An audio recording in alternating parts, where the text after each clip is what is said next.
Hi, everybody. It's Alexander Russo with The Grade, and this is the Education Show. And I am so happy to be here today with Audrey Watters. Audrey, welcome. Thank you. Thank you for having me. For anyone who doesn't know, which seems like an impossibility, Audrey is an education writer who focuses on technology, and she writes a great Substack. It's not a Substack, but she writes a great newsletter called Second Breakfast, which is often about technology in schools. Did I get that right, Audrey? That's not right. I mean, I think people probably know me for hack education, but I decided during the pandemic that I was like I didn't want to be the person criticizing education technology, and I was like I'm done. But then as we know from The Godfather 3, I thought I was out, but they pulled me back in. I like it. That's fascinating. I didn't know it happened during the pandemic. We're going to go back and talk about that if that's okay, because Yeah. your work and your journey is fascinating to me. Let's start with the present, though. We're in the middle of what people are calling an edtech backlash, and I am wondering, when did you, Audrey Waters, realize that something was happening? That's a really good question because I think for me, I have long been incredibly skeptical and, if not critical, of so many of the claims that these companies um, Right, have been making. The claims about sort of revolution that we keep hearing over and over again. right, And so I think one of the things I noticed was that I just suddenly wasn't alone. I have felt, through a lot of my career that I was sort of one of the very few people, never the only person, but one of the very few people, particularly education technology writers, who was critical. And so suddenly I noticed that there were a lot more voices, which is great. and what exactly were you noticing? Whose voices or whose articles were you getting? Phone calls? Was your Google alert going off more than it used to? I think some of these voices. Some of these voices are parent voices, more student voices, teacher voices. Some of these voices have been there all along, but they just tend to have not been elevated. Right. So I think that that was partly it. That journalists were often now reaching out to a different set of people, rather than the sort of Rolodex that leads you to like the same four principals who are excitedly mandating technology in their classrooms. We suddenly had a different sort of cast of characters that were filling a lot of education reporting. How far would you say the backlash? I don't even know if it qualifies as a backlash yet, frankly. It seems like it's mostly, or maybe mostly symbolic or incremental. But how far do you think the backlash has gone, or how substantive do you think it has been so far? I think we're seeing, I mean, I think one of the things that's interesting is I don't think it's simply schools. I think that we're experiencing this more broadly culturally. So it's Yeah. not simply about what's happening within education technology. It's not simply about AI in schools, but I think more broadly we're seeing people sort of resist the tech industry. And again, that their targets are very different as well. There's the stuff that's going on pushing back against data centers, for example. There are the communities pushing back against flock and the police surveillance.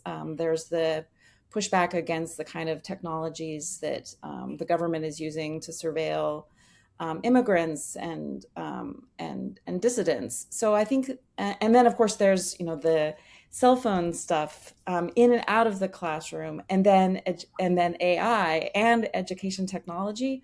One of the Mhm. things that's interesting to me is I'm seeing people sort of start from whatever their position is, and then recognize sort of the ways in which these technologies we've granted a lot of power and influence over our Mhm. lives personally, over our institutions, over our schools. And I think people are starting to sort of move their analysis from whatever their particular beef is.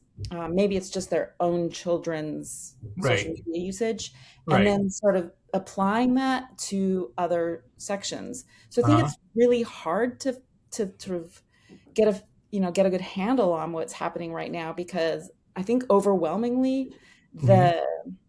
the sense is that people are more and more people, I think, are reluctant or oppositional to these big tech companies.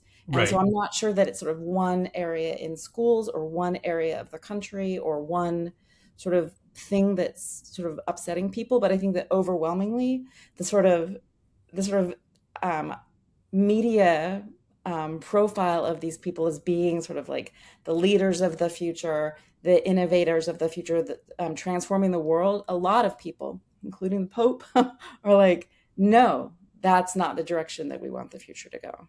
Yeah. I'm looking at the smile on your face, and I'm thinking about what a amazing, mind blowing experience it must be to have, like you said, such a crowded room all of a sudden.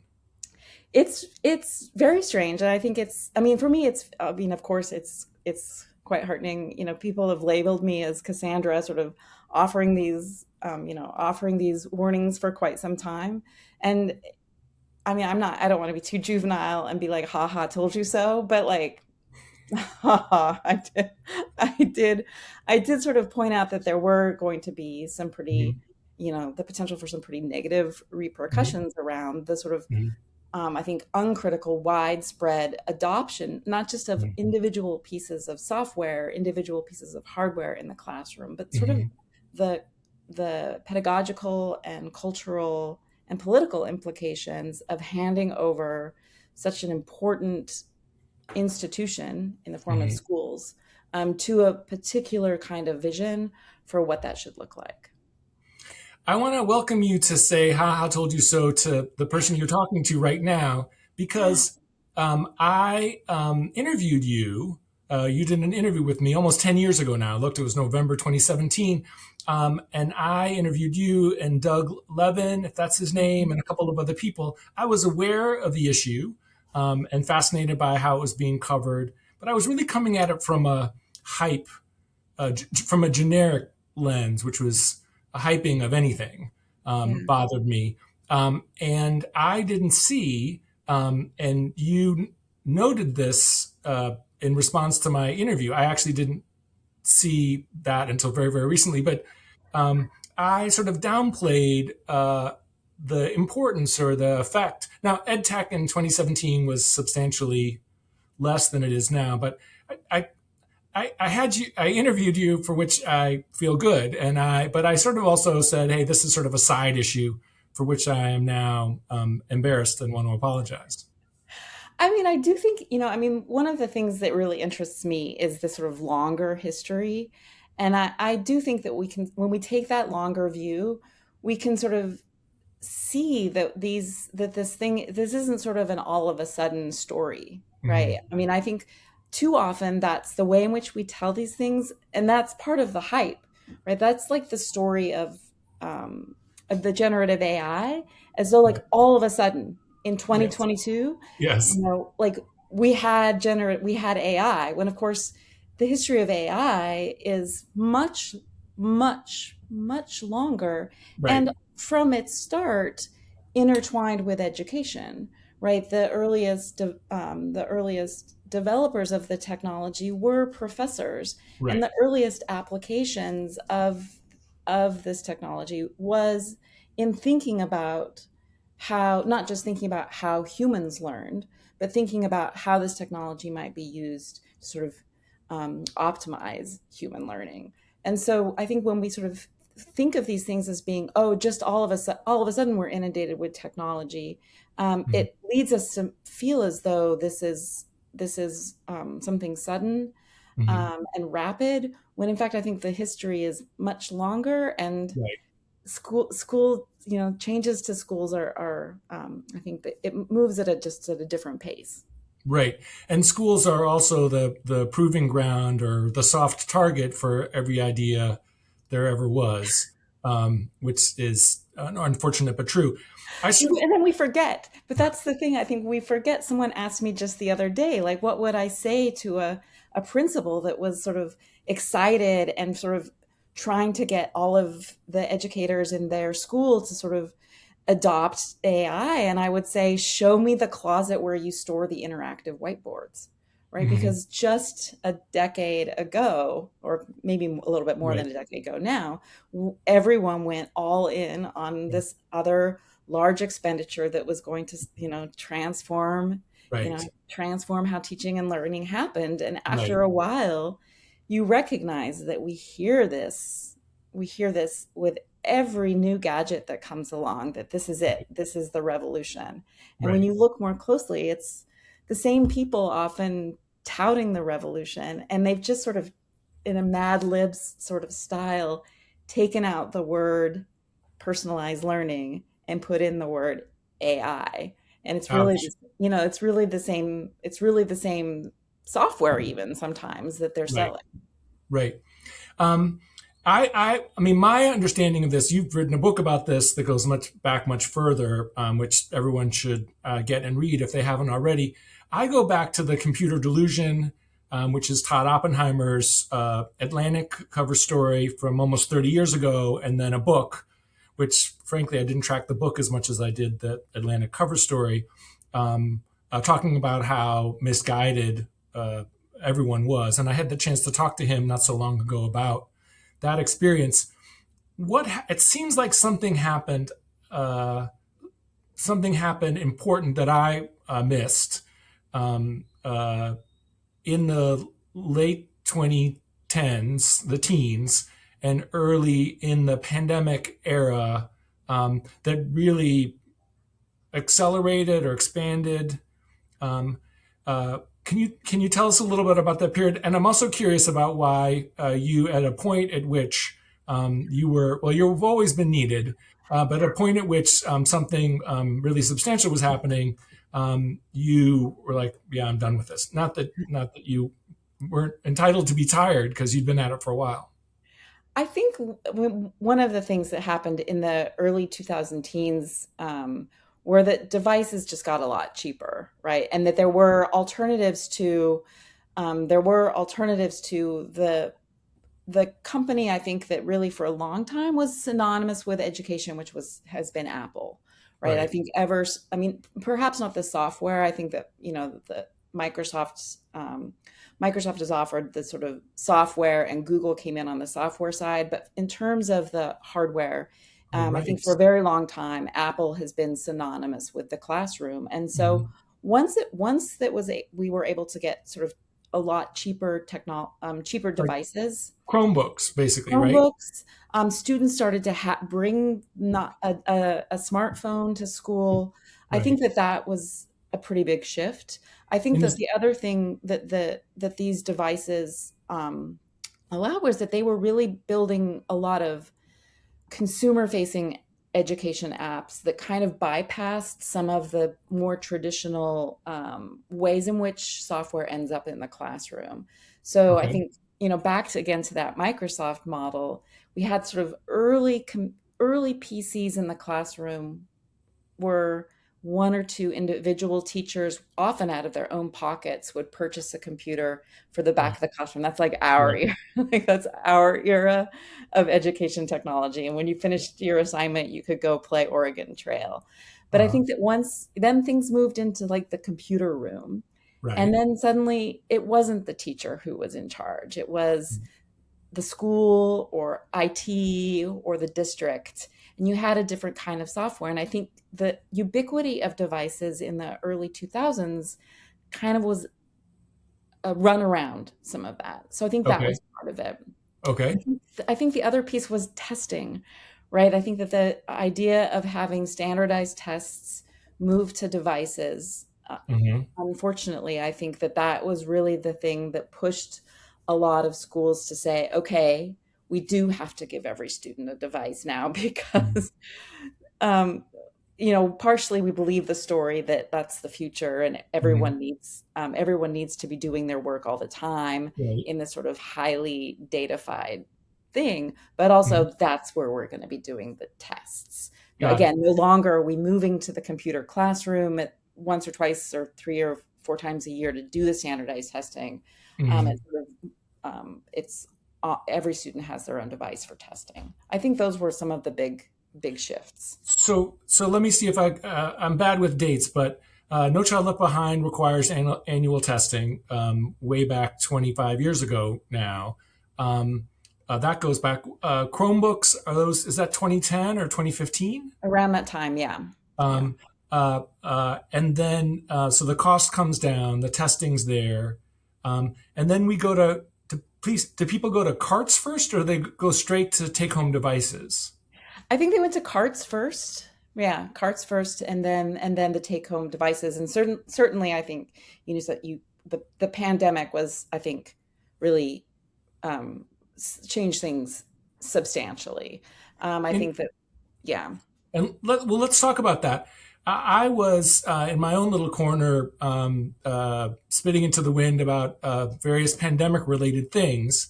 Um, were you seeing in real time that this pandemic was going to be used without malicious intent, I assume, but what this pandemic was going to be an accelerant to devices and tech dominated schools?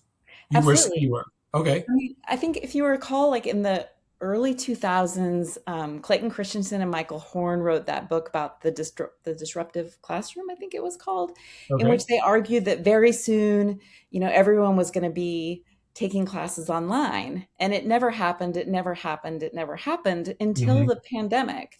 And Hmm. then I think that there were a lot of people for whom this vision of a highly technological mediated education that was really like it was really sort of the moment where that could happen. A lot of people for whom that was their vision.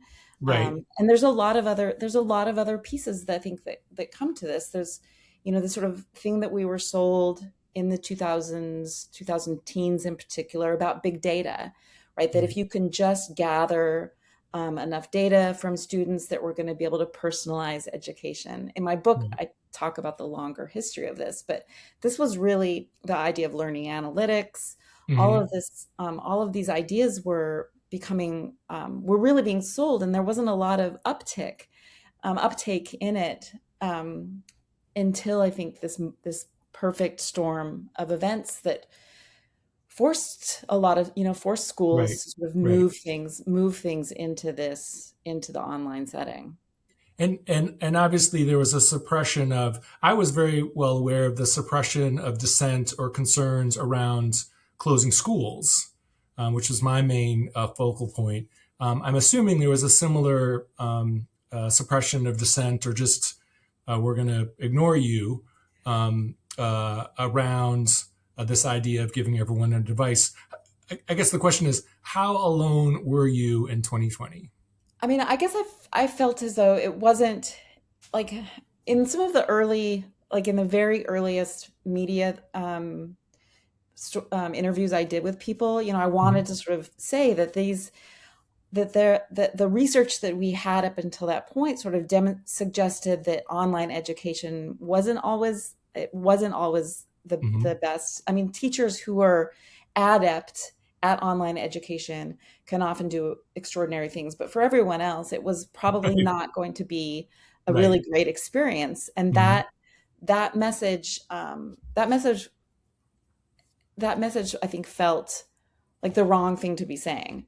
When everyone's sort of making do, trying their best to sort of move forward, everyone is highly traumatized. In the early days, we just weren't even sure what was going on. Mhm. I wasn't sure that sort of, it just felt as though it wasn't necessary for me to be like, this is going to suck. because Huh. because we were all very aware of the multitude of ways in which it was going to suck. And I think that parents were very quickly sort of recognized how hard it was. Mhm. um, I think what's interesting in hindsight is how a lot of that's been almost forgotten, particularly with this renewed push for AI. Mhm. And I think that, again, that's one of these areas in which people's lived experience with education technology was not great, right? Despite all of the hype Yeah. and money, Yeah. ed tech sucks. Like Yeah. if you ask students, But the experience of it has, yeah. I mean, the interface might have gotten shinier, Hmm. But by and large, it's not a great experience. It's Right. very hard to have to do all sorts of things in an Hmm. online scenario and to Hmm. spend your day. I mean, I remember talking to my niece who was just, and she lives in Maine. So this is a Right. school that she has been on a one-to-one program, almost her whole career, but she was just exhausted Right. spending the entire school day on, online on her computer was just Mm. exhausting, and unfulfilling. For sure. I just want to ask one more question, and you can just say pass if you want to. You were well experienced in being the skunk at the garden party That's one way to put it. already, right? You had 10 or 20 years of that. Can you describe were you being targeted? Were you being attacked? Were you being vilified for raising these concerns in the pandemic? I don't know during the pandemic, partially Well, that's because the, I think but that's the we're, period where you said you felt like it was no longer wanted or useful. yeah, I mean, I think for a variety of reasons. I mean, my book came out in the pandemic, but I really felt like that was sort of it was a good place to sort of stick a pin in it and say that I was done. I mean, I would Mhm. say I spent a lot of time, particularly around I think Gamergate. Any high profile woman in tech was definitely faced a lot of Right, harassment. Anyone who had any woman or person of color, anyone who was critical of tech, ed right, tech as well, right. faced a lot of it. I mean, I know still to this day that I am not a popular person within education technology circles, but I mean, I think once you hit a certain age, that stuff, Stop for whatever. a minute. Right. Yeah. One of the things I've talked to a lot of journalists covering the story now, the people who've entered the room with you, Tyler Kincaid, Natasha Singer, et cetera. And I've also talked to some ed tech people who are not normally people I would talk to. The ed tech people almost universally say, and it's predictable, but it's worth asking, hey, reconsidering is fine, but don't throw the baby out with the bathwater. I've heard that phrase so many times. And I'm just curious, and I've asked them this, is there any baby or is there any aspect of technology in schools? Maybe it's not student facing, maybe it's back end, maybe it's not even a ed product. Is there any aspect that you or others would say actually this actually we should protect this. Let's not get rid of this thing. I mean, I don't know. I mean, I feel as though some of these that's such a hard question. I mean, I think that, we've been able to we can see that there are teachers who make incredibly rich learning Right. experiences with At the no individual level, technology. right. Right. And there are teachers who do incredible things with technology. So in some ways it feels like a red herring. It's like the wrong thing. I Okay. think that we haven't asked a lot of questions. And one of the mismatches often is that Hmm. the stories about education technology are Hmm. pitched towards people who aren't in the classroom.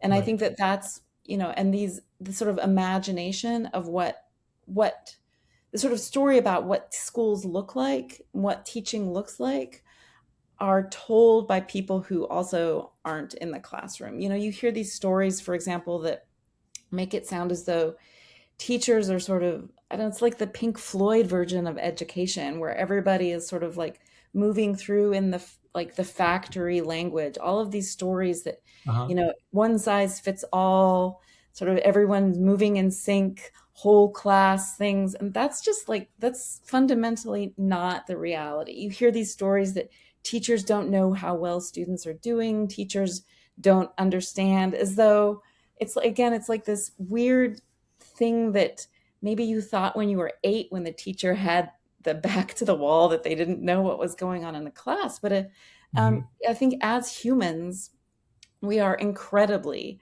just as humans, we're Right. incredibly adept at recognizing reading faces, reading gestures, reading body language. Again, this was one of the things that makes online education Right. particularly challenging, is you don't have those kinds of cues that we pick up on, not just teachers and students, but students and one another. But so I think that, I mean, I'm not sure that I would keep any of the Okay. technology. I mean, I feel like, sure. I mean, there are other priorities that I'd like to Okay. see. Okay. There's other And things what? I'd like to spend money on. I'd like to see schools spend money on. And I think, one of the things that we've seen, at least since the late 1990s, is that the sort of narratives around school, the vision for the future of school has been largely shaped by technologists. And perhaps it's time to lean into someone else's vision of Mm, the future, one in which they aren't describing what they think is happening, and their vision of the future isn't the one that we're working towards, because they seem to be grossly out of step, right? The billionaires' existence seems to be grossly out of step with human flourishing across the board. mm. Let's talk a little bit about media coverage recently and going forward. We're headed into 2026, 27. It's going to be an interesting year, to say the least. What would you like to see? What did you see in last year, and what would you like to see more of or differently when it comes to people writing about the backlash, or writing about technology in schools? Uh, I I would like to see. I'm always interested in sort of. Oh, I mean, I think that journalists do a great job, I should say.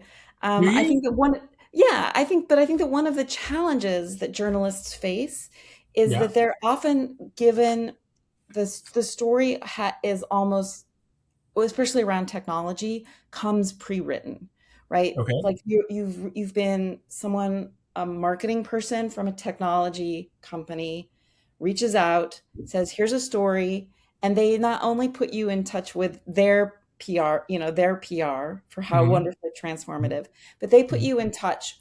They're Right. the ones who tell you which principal to talk to.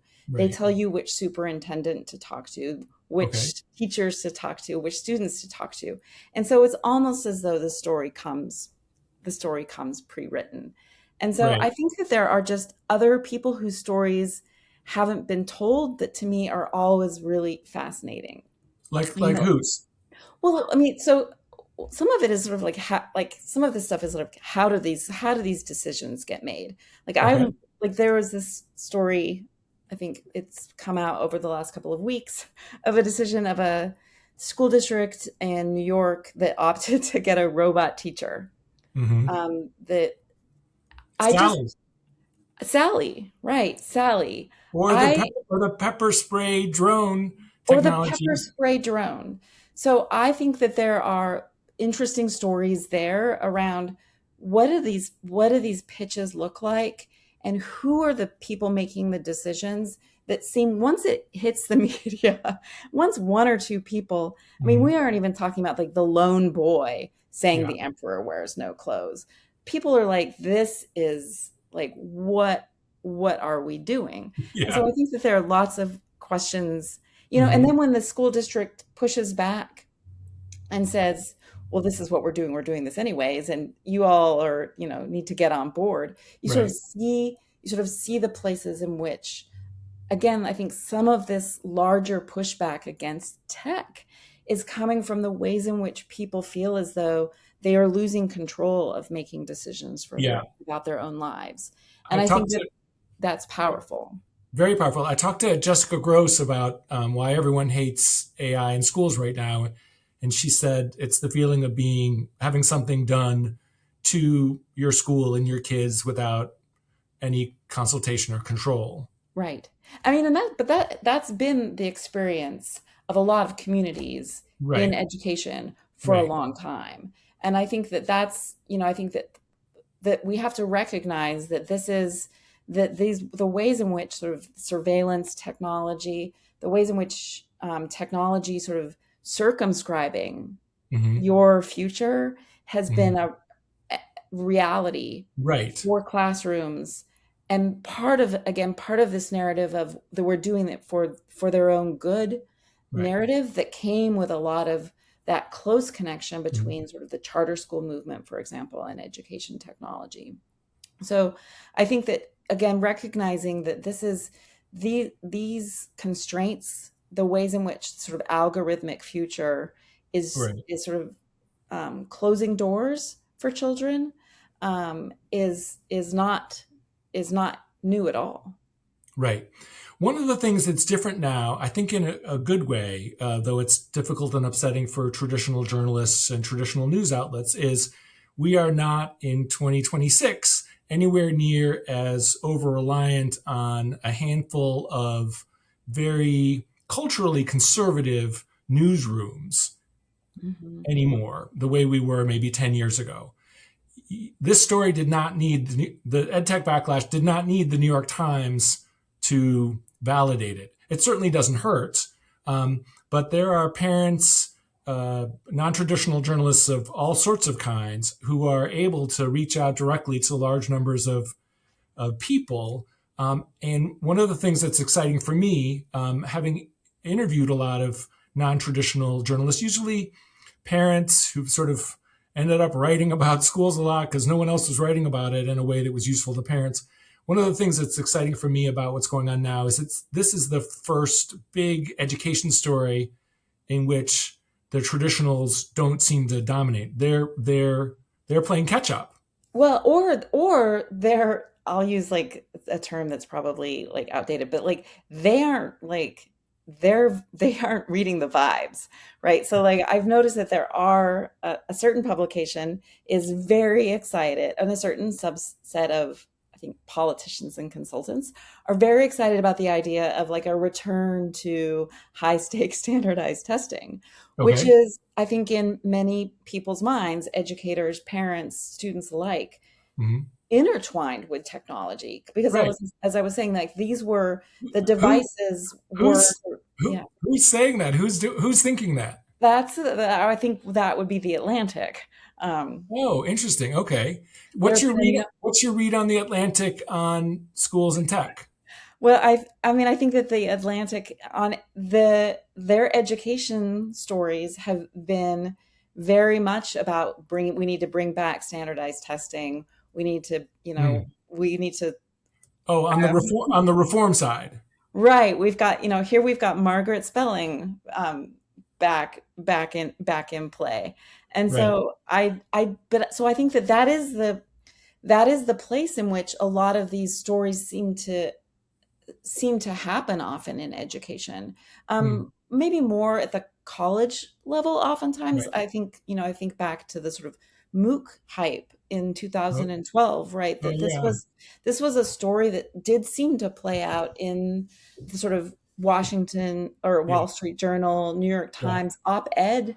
section, that convinced a lot of college presidents that the Right. future was going to look a certain way. And so I Right. do still think there are those centers of power that are decision making, but they are divorced. I think they are very divorced from what teachers are experiencing. But And they're I also think, go ahead. sorry, go ahead. I was going to say, but they also just seem much less powerful now. This is my thesis. It may or may not be your experience, but they seem much less powerful now. The iReady story, for example. I think they're powerful. I just don't know that they just feel increasingly irrelevant. And I think, again, the ways in which it's so interesting, the data center, the ways in which these sort of the overlaps with this is that I Hmm. think people are recognizing the sort of problems with power and the tech sector, that, Hmm. the, we're Bill Gates, for example, has been sort of has for for decades now, Bill Gates and the Gates Foundation, I think, have been incredibly powerful in education. And I Mhm. think when someone like Diane Ravitch would sort of point out the Billionaire Boys Club, people would be like, oh, that's like such a, like, what a ridiculous thing to say. But like, Mhm. I think that people now are like, oh, yeah, these people are, when they all stood up behind Trump, for his second inauguration, I think that Right. people were like, oh, damn, like, Right. this is where, Masks this masks is are the, off here. Right. yeah, yeah, and I think that people are recognizing that that is where a certain kind of power has been for quite some time, and Right. that if we are going to have a different future, different Right. institutions, Right. different ways of doing things, that we need to resist a lot of this, not simply one or two pieces, but people are making connections between AI and data centers, between the Mhm. flock cameras and Right. and the drone, Right. the The drones, the but and AI pepper in the spray shooter classroom. drone. Yeah, Yeah. yeah. I want to leave people with some sense of places to go and things to think about. And thank you again for doing this. This is Mhm. so helpful. I really appreciate it. Um, where do you go to get information about what's happening, what's really happening, thoughts and perspectives to help even you continue to grow your thinking? Where are places to go if there was someone? Obviously, they're going to read Second Breakfast, but in between editions, if people need more, want more, or if they're a reporter who's feeling brave and wants to write this story, because at a certain point, there's a little bit of a bandwagon that starts to happen. Mhm. I hope it's a constructive bandwagon. Where would you? This wouldn't be comprehensive in any way, but off the top of your head, where are a couple of places that you would have people look? I mean, I love the idea of asking people to basically to write their own stories, bake from scratch, not from the easy bake oven preset. I love that admonition to journalists to approach the story themselves in a fresh and independent way. Where are the folks that you would recommend, if there are any, or if you're willing to share? I I mean, I have become a person. Again, this is sort of maybe one of those things that reveals my age, but like I subscribe to like so many newsletters. I Okay. don't read them all, but Oh, but I subscribe to a lot of newsletters. I think that the newsletter is really an interesting return. It feels like a return to an older tech because it's yeah. not algorithmically driven. I'm not Right. on social media at all anymore, so I've made Hmm. a decision to sign up for these newsletters. And again, I don't know, I'll read them, but Hmm. they come from the big publications as well as the little ones. I Right. think that I think reading educators' work is interesting, but I also think talking to people. I mean, that would be the thing I would say is like Okay. let's bypass, like let's do better at actually having face-to-face in-person conversations with the people in your community. Like we Hmm. all live in community, we live among other people, we all live near schools. Our Um, schools, our schools are populated by the living people, teachers, custodial staff, principals, mhm. aides, parents, students. We need to have more in-person, face-to-face conversations with the people in our community and be Okay. responsible and I think respectful for what's going on around us, not just the sort of projection of the things that are happening in internet land. So I would just Right. encourage everyone to sort of have Yeah. face-to-face conversations with the people in their community about what they Right. want their future to look like. Right. I love that idea. I also love the idea of firsthand observations. There's nothing like seeing something yourself or asking someone who has firsthand experience to relate it to you, to give you a sense of what is good or what might be good. I love the idea of in-person conversations and in-person observation because I think a lot of things become clear when you see Yeah. it directly. Yes. Um, I really appreciate you coming and talking. Sorry about the You technical difficulties, but I think people will forge through. Um, where do people find Second Breakfast to follow your work? you can just go to my website, Audrey Watters, two T's, audreywaters.com, and you can find the links to all my stuff there, including links to my book, Teaching Machines. But you can find a link to Second Breakfast that way. Excellent. So great to talk to you. Likewise, thank you for having me on.